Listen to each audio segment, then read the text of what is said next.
ओम शांति। 26/9/23 की वाणी है। मीठे बच्चे, ज्ञान की एक बूंद है। अपने को आत्मा समझो और बाप को याद करो।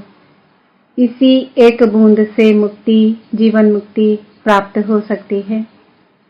प्रश्न: किस पुरुषार्थ में अपनी और दूसरों की उन्नति समाई हुई है? उत्तर: याद में रहने का पुरुषार्थ करो। इसमें ही अपनी और दूसरों की उन्नति समाई हुई है। तुम बच्चे जब याद में बैठते हो तो जैसे दूसरों को शांति का दान देते हो। आपस में देह अभिमान की जिस्मानी बातें छोड़ रूहानी बातें करो तो उन्नति होती रहेगी। तुम्हें बाप का शो करना है। जितना शो करेंगे, सबको शांति और सुख का मार्ग बताएंगे, उतना इजाफा मिलेगा। गीत: तू प्यार का सागर है, तू प्यार का सागर है, तेरी एक बूंद के प्यासे हम, लौटा जो दिया तूने, लौटा जो दिया तूने, चले जाएंगे जहां से हम, तू प्यार का सागर है। घायल मन का पागल पंछी, उड़ने को बेकरार, उड़ने को बेकरार, पंख है कोमल, आँख है धुंधली, जाना है सागर पार, जाना है सागर पार। अब तू ही से समझा, अब तू ही इसे समझा, राह भूले थे कहाँ से हम, राह भूले थे कहाँ से हम, तू प्यार का सागर है। इधर झूम के गाए जिंदगी, उधर है मौत खड़ी, उधर है मौत खड़ी, कोई क्या जाने कहाँ है सीमा, उलझन आन पड़ी, उलझन आन पड़ी, कानों में जरा कह दे, कानों में जरा कह दे, कि आए कौन दिशा से हम, तू प्यार का सागर है।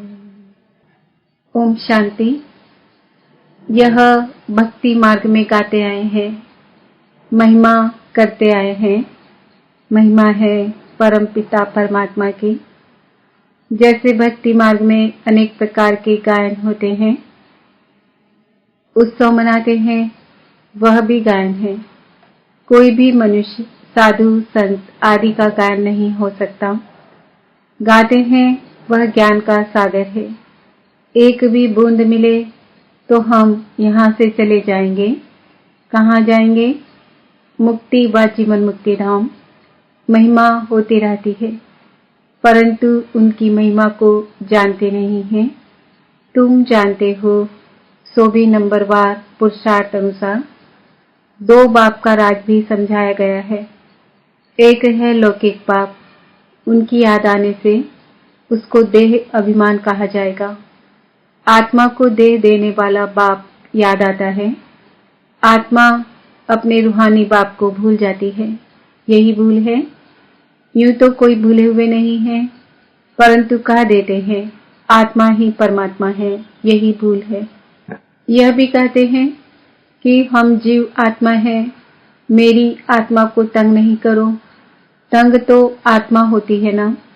आत्मा को गर्भ जेल में सजा मिलती है तो उनको शरीर में दुख पहुंचता है। साक्षात्कार भी इस स्थूल रूप का कराएंगे, तब वह फील करते हैं हमको दुख मिल रहा है। बच्चों को समझाया है, पहले पहले प्रैक्टिस करो, हम आत्मा है। देह अभिमानी बनने से संबंध याद आता है। यह चाचा है, मामा है। शरीर नहीं है तो कोई भी संबंध नहीं है। आत्मा का ही ज्ञान है। कोई को महान परमात्मा थोड़ी ही कहा जाता है। कोई मर जाता है तो उनकी आत्मा को बुलाया जाता है। ऐसे नहीं कहेंगे कि इनके परमात्मा को बुलाया जाता है। कोई भी हालत में उनको परमात्मा नहीं कहा जाता। न परमात्मा जन्म मरण में आते हैं। परमात्मा जन्म मरण रहित है। आत्मा तो पुनर्जन्म लेती रहती है। यह भी समझ गए हैं कि पहले पहले आत्मा है देवी देवताओं की। 84 जन्म भी भारत में गाए जाते हैं। अब बच्चे जानते हैं, ज्ञान सागर सन्मुख बैठे हैं। पतित पावन को ही ज्ञान सागर कहेंगे। बाप को ही कहा जाता है ज्ञानेश्वर। ईश्वर में ज्ञान है, सृष्टि के आदि मध्य अंत का। ईश्वर ही सृष्टि को रचते हैं, इसलिए उनको रचना का ज्ञान है। रचता कहते हैं तो जरूर रची हुई सृष्टि है, तब तो कहते हैं ना। रचता को बाप कहा जाता है। बहन भाई को रचता नहीं कहेंगे। रचता हमेशा बाप को कहा जाता है। बच्चे जानते हैं हमारे सन्मुख बाप बैठे हैं। भल विलायत में कोई बैठे होंगे, कहेंगे बाप से हम दूर हैं, परंतु याद तो करेंगे ना। तुमको भी याद करना है, परंतु लौकिक संबंध को देख पारलौकिक बाप को भूल जाते हैं।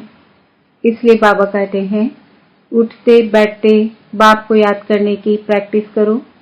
मैं आत्मा इस शरीर से चलती हूँ।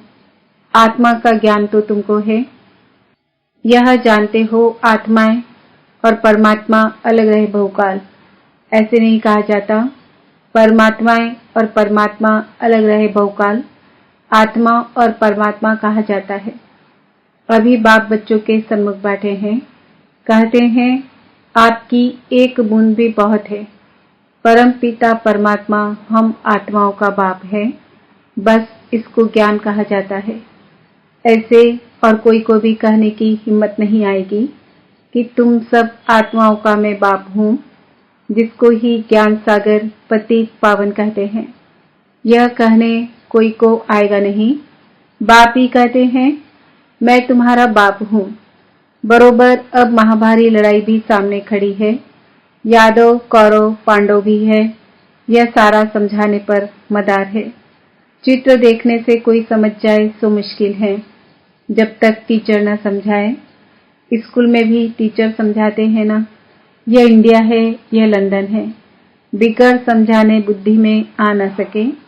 अगर नक्शे में नाम पड़े तो भी सिर्फ नाम कह सकेंगे, लेकिन कहाँ है, कौन राज्य करते हैं, कुछ भी समझ नहीं सकेंगे। यहाँ भी हर बात समझने की होती है। आजकल तो पहले भपका चाहिए, शो देखकर ही आएंगे। अब वहाँ समझाने वाले बड़े अच्छे चाहिए। बच्चे ही समझाएंगे कि यह जगत अम्बा है, सबकी मनोकामनाएं सिद्ध करने वाली है। झाड़ के नीचे दिखाते हैं कामधेनु बैठी है, तो उनसे मिलने के लिए भी आएंगे। जगत पिता है तो जरूर जगत की माँ भी होगी, परंतु जगत अम्बा इनको कहते हैं क्योंकि कलश माताओं को दिया जाता है। मुख्य जगदम्बा गाई हुई है, फिर उनकी सेना भी है। तुम बच्चे एग्जीबिशन करते हो तो उसमें समझाने के लिए बड़े अच्छे अच्छे बच्चे चाहिए। बाबा ने समझाया है, मुख्य बात है बाप के परिचय की। पहले पहले समझाओ, दो बाप है। एक है तुम्हारा लौकिक बाप, दूसरा है पारलौकिक बाप। लौकिक बाप से तो जन्म जन्मांतर हद का वर्षा लेते आए, अब बेहद का वर्षा लो। बहुत गई थोड़ी रही। विकर्मों का बोझा सिर पर बहुत है। योग से ही विकर्म विनाश हो सकते हैं। मासी का घर नहीं, अर्जुन कुछ न कुछ हिसाब किताब रहा हुआ है, तब तो भोगना पड़ता है ना। कितनी मेहनत लगती है। अगर देरी से आएंगे तो कितना विकर्म विनाश कर सकेंगे, मुश्किलात है ना। यह तो तुम ढिंडोरा पिटवा दो जो कोई फिर उलाहना न देवे। तुम कह सकेंगे हम तो ढिंडोरा पिटवाते, अखबार में डलवाते थे। जितना हो सके निमंत्रण तो सभी को मिलना चाहिए। बेहद के बाप से बेहद का वर्षा लेने का पुरुषार्थ करो। खूब निमंत्रण पत्र बांटो। सबसे जास्ती सर्विस दिल्ली में हो सकती है। दिल्ली है सारे भारत की गद्दी। वहां सभी अखबारों के एजेंट्स रहते हैं। अखबार द्वारा भी इत्तला करना है। लौकिक बाप से तो जन्म जन्मांतर वर्षा लेते आए, अभी फिर पारलौकिक बाप से वर्षा लो। जिस वैकुंठ को याद करते हो उसका वर्षा बाप से आकर लो। सभी अखबारों में डालते जाओ। शिव बाबा का बर्थ प्लेस है भारत। सभी का उद्धार करने वाला एक ही बाप है। तो सबसे बड़ा तीर्थ परम पिता परमात्मा पतित पावन का हुआ ना। परंतु यह किसको पता नहीं है। क्राइस्ट, इब्राहिम, बुद्ध आदि सभी पुनर्जन्म लेते लेते अभी अंतिम जन्म में है। क्रिश्चियन लोग खुद भी कहते हैं क्राइस्ट यहाँ ही किसी जन्म में है। क्रिश्चियन लोग भी झाड़ को मानते हैं। नहीं तो इतनी आत्माएं कहाँ से आती है। जरूर सेक्शन है जहाँ से आते हैं। हिस्ट्री फिर रिपीट जरूर होगी। यह झाड़ बड़ी अच्छी चीज है, परंतु इनकी वैल्यू बच्चों के पास नंबरवार है। बच्चे दूसरों को समझाने के लिए प्रदर्शनी आदि करते हैं। इसमें कोई आर्ट का शो नहीं करना है। आर्ट गैलरी में तो व्यर्थ के चित्र रखते हैं। समझते हैं यह आर्ट है। देवताओं की पतली कमर आदि के किस्म किस्म के चित्र बनाते हैं। वहां देवताओं की तो नेचुरल ब्यूटी रहती है। इस समय तो 5 तत्व भी तमो प्रधान है। सतयुग में 5 तत्व भी सतो प्रधान होते हैं। श्री कृष्ण गोरा और श्री कृष्ण सांवरा गाया हुआ है। वहां शरीर की मरम्मत नहीं होती। यहाँ तो देखो कितनी मरम्मत करनी पड़ती है।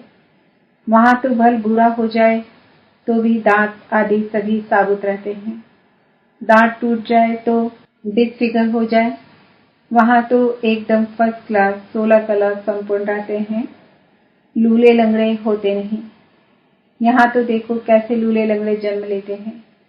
तो तुम ऐसे परिस्तान के मालिक बन रहे हो। एक ही मुसाफिर आकर परिस्तान में ले जाते हैं। तुम मुसाफिर यहाँ पाठ बजाते बजाते पतित बन जाते हो। आत्मा काली हो जाती है। बाप तो एवर हुसैन है, उनमें कभी खाद नहीं पड़ती है। मैं तो सच्चा सोना हूँ, इसलिए मुझे बुलाते हैं। एवर पावन को ही बुलाते हैं। बाबा आओ, हमको भी आप समान बनाओ। तुम एवर पावन तो नहीं बनेंगे। बाकी सतो प्रधान में तो सबको आना है, परंतु उनमें भी नंबरवार है। नाटक में एक्टर्स भिन्न भिन्न होते हैं ना। कोई हीरो हीरोइन होते हैं तो उनको पैसे भी बहुत मिलते हैं। अभी तो गवर्नमेंट सबके पैसे पकड़ती रहती है। कहा जाता है किनकी देवी रहेगी धूल में, किनकी राजा खाए। सफली होगी वही जो खर्चे नाम धनी के, क्योंकि धनी आया हुआ है स्वर्ग की स्थापना करने। जो बाप के मददगार बनेंगे उन्हों का ही सेफ रहेगा। तुमको तो वहां ढेर की ढेर मिल्कियत होगी। कितना सोना हीरे जवाहर आदि होंगे, परंतु तुमको उसकी कोई भी परवाह नहीं रहती है। तुमको कोई लूटेंगे थोड़े ही। हीरे सोने आदि की खानियां सब तुमको नई नई मिलेगी। पत्थरों मुआफिक हीरे पड़े होंगे, सब तुमको मिल जाना है। जैसे ईंटों के महल बनते हैं, वहां सोने के महल बनाते रहेंगे। धनवान प्रजा भी सोने के महल बनाएगी। जो पूरे दानी बनते हैं वह भी सोने के बनाते हैं। बाबा सब बातें बतलाते रहते हैं। ऐसे भी नहीं कहते तुम भूख मरो। बच्चों आदि को भी संभालना है। रचता का फर्ज है संभाल करना, दुखी नहीं करना है। भूख नहीं मारना है, रहमदिल बनना है। मनुष्य कितने दुखी हैं जानते हो। फैमन पड़ेगा तो बहुत दुखी होंगे, त्राही त्राही करेंगे। फिर जय जयकार होगी, सब आत्माओं को सुख मिल जाएगा। बाप है ही दुख हरता सुख करता। सुख है दो, एक शांति धाम में रहना और दूसरा सुख धाम में रहना। सुख धाम में पवित्रता, सुख, शांति सब है। बाप कहते हैं मैं कल्प कल्प आता हूँ। जो मनुष्य बहुत दुखी हो जाते हैं, मेरा पाठ ही उस समय का है, इसलिए मेरा नाम ही है दुख हरता सुख करता, सर्व का शांतिदाता सुखदाता। तुम जानते हो हम बाबा के साथ सबको शांति का दान देते हैं। जितना याद में रहेंगे उतना औरों को दान देते रहेंगे। फिर नॉलेज देते हैं सुख के लिए। तो बच्चों को माता पिता का शो करना है। जितना शो करेंगे, सुख शांति का मार्ग बहुतों को बताएंगे तो इजाफा मिलेगा। बाबा तुमको कितना सब नई दुनिया की नई नई बातें सुनाते हैं। पुरानी दुनिया और नई दुनिया दोनों का साक्षात्कार कराते हैं और ही जास्ती तुमको साक्षात्कार कराएंगे, परंतु उनको जो बाबा के पक्के सच्चे बच्चे होंगे। सच्चे दिल पर साहिब राजी होता है। तुम बहुत कुछ देखेंगे, जैसे शुरू में भी दिखाया था, फिर अंत में भी दिखाएंगे। कितने प्रोग्राम आते थे, साक्षात्कार कराते थे, कितनी सजावट ताज आदि पहनाते थे, फिर से भिन्न भिन्न प्रकार के दिखाएंगे। मिरुआ मौत मलू का शिकार, उसी समय पार्टीशन में भी मिरुआ मौत था ना। तुमको कोई परवाह नहीं थी, तुम तो जैसे जीते जी मर गए। तो बाबा कहते हैं बच्चे पूरी मेहनत करो, पुरुषार्थ करो, हम आत्मा हैं। एक दो से भी रूहानी बातें करते रहो। जिस्मानी देह अभिमान की बातें खत्म। जो आश्चर्य भागंती हो जाएंगे वह यह सब नहीं देखेंगे। पास्ट भी तुमने देखा और जो नया होगा वह भी तुम देखेंगे। मेहनत करो। मीठे मीठे बच्चों को बाप बहुत प्यार करते हैं। प्यारे बच्चों को बहुत प्यार मिलता है। जो अच्छी सर्विस करेंगे उनको प्यार भी मिलेगा, पद भी मिलेगा। भूलो नहीं, हम आत्माओं को निराकार परमपिता परमात्मा शिक्षा दे रहे हैं। स्वर्ग का वारिस बना रहे हैं। दैवी गुणवान बनना है। आगे तो सब में आसुरी गुण थे, अब बाबा सन्मुख बैठे हैं। जिससे वर्षा मिलता है उनसे लव रहता है, दलाल से नहीं। दलाल तो बीच में हुआ, सौदा तुमको उनसे मिलता है। तो बाप को याद करो, देह अभिमान को छोड़ते जाओ। मेरा तो एक बाबा, दूसरा कोई भी देहधारी याद न आए। यह तो बाबा पुरानी भूत में आए हैं। मैंने यह लोन लिया है। कल्प पहले भी यह अक्षर कहे होंगे, अब भी कह रहे हैं। आज के ही दिन तुमको यह समझाया था, फिर समझा रहा हूँ। कितनी अच्छी विशाल बुद्धि चाहिए। लक्ष्मी नारायण नंबर 1 बने हैं। जरूर अच्छी प्रारब्ध बनाई होगी। यह गॉड फादरली सैल्वेशन आर्मी है। सारी दुनिया को मुक्ति, जीवन मुक्ति की सैल्वेशन देने वाली, सर्व का सद्गति दाता राम। गति में तो जाना ही है सारी दुनिया को। अच्छा, ओम शांति। धारणा के लिए मुख्य सार, बाप के साथ सारे विश्व को शांति का दान देना है। बाप समान दुख हरता सुख करता बनना है। एक बाप से पूरा लव रखना है। आपस में देह अभिमान की बातें नहीं करनी है, रूहानी बातें ही करनी है। वरदान, हिम्मत के संकल्प द्वारा माया को हिम्मतहीन बनाने वाले हिम्मतवान आत्मा भव। जो बच्चे एक बल एक भरोसे में रहते हैं, हिम्मत का संकल्प करते हैं, हमें विजयी बनना ही है, तो हिम्मते बच्चे मदद बाप का सदा अनुभव होता है। हिम्मत से मदद के पात्र बन जाते हैं। हिम्मत के संकल्प के आगे माया हिम्मतहीन बन जाती है। जो कमजोर संकल्प करते हैं कि पता नहीं होगा या नहीं, मैं कर सकूंगा या नहीं, ऐसे संकल्प ही माया का आह्वान करते हैं।